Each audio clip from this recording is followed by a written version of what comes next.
Salut à tous, c'est le militant, le père fondateur de la LDN, le porte-parole. Les Blancs nous ont dit que l'émotion est nègre. Et justement, nous les Noirs, nous devions apprendre à contrôler nos émotions. Parce que le chemin pour nous les Noirs est très long. La plupart des pays ne connaissent plus la faim.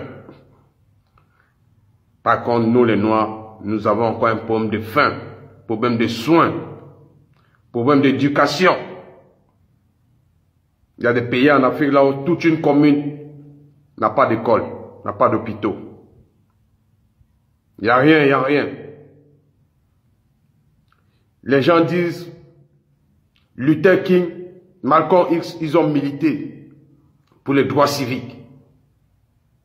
Pour qu'il y ait ceci, il y ait cela, il y ait l'égalité pour les Noirs aux États-Unis. Et aujourd'hui, c'est fait. Non, c'est pas fait. Ils sont morts en vain. Ils sont morts gratuitement. Ils sont morts gratuitement. Parce que Malcolm X, jusqu'à aujourd'hui, il n'y a pas l'égalité entre Noirs et Blancs aux États-Unis. Et il n'y en aura pas jusqu'à la terre va finir. Et Luther King, il a dit, il voulait un président noir sur la tête des États-Unis. Parce que dans son esprit, il croyait que s'il y a un noir qui dirige les États-Unis, il y aura l'équilibre dans la société. Les Noirs auront leur liberté. Ils vont accéder à des fonctions qu'ils méritent. Et ils auront ci, ils auront ça. Beaucoup de lois seront votées. Mais non, c'est sous le règne de Barack Obama, le seul noir où beaucoup de Noirs américains sont allés voter avec plein d'émotions, plein de joie, croyant que les choses devaient changer. C'est sous le règne de Barack Obama que beaucoup de Noirs ont été assassinés à bout portant par des Blancs. Et Barack Obama, sur son règne, il n'a jamais voté un discours qui pouvait combattre ça. Jamais. Il n'a que eu les larmes à offrir aux familles des victimes. Donc, Barack Obama a permis à Luther King de retourner son corps dans la tombe. Parce qu'il n'a été pour aucune utilité. Mais de notre côté, en Afrique, nous avons eu un leader comme Kadhafi. Beaucoup d'Arabes ne se sentent pas africains, mais Kadhafi est l'un des Arabes qui s'est senti vraiment africain et qui a toujours voulu un passeport pour toute l'Afrique. Il a voulu que pensons africains, respirons africains, mangeons africains.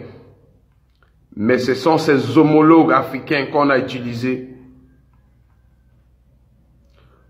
pour le rendre sous silence. Aujourd'hui, on nous parle de Sarkozy, on nous parle de Barack Obama, des États-Unis, on nous parle de tel. Non! C'est Kadhafi lui-même qui a mal procédé parce qu'il croyait que faire avec les autres Africains était une bonne idée. Et il s'est mis à tenir des discours farouches face à ses ennemis, les Occidentaux, les États-Unis. Par contre, il n'avait pas encore bénéficié du soutien des pays comme la Chine ou bien la Corée du Nord.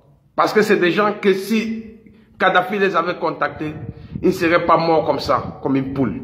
Mais il a plutôt cru à ses frères africains. Non, ils l'ont laissé mourir comme de la bétail. Donc aujourd'hui, notre jeune frère Traoré, nous veillons sur toi. Ne fais pas les mêmes erreurs, ne marche pas sur les pas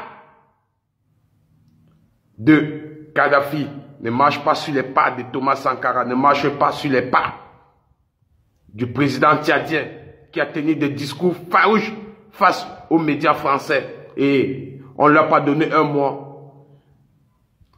On a compris le chaos, tout ce qui a été mascaradé sur sa mort. Mais c'est les Occidentaux qui ont tiré la ficelle.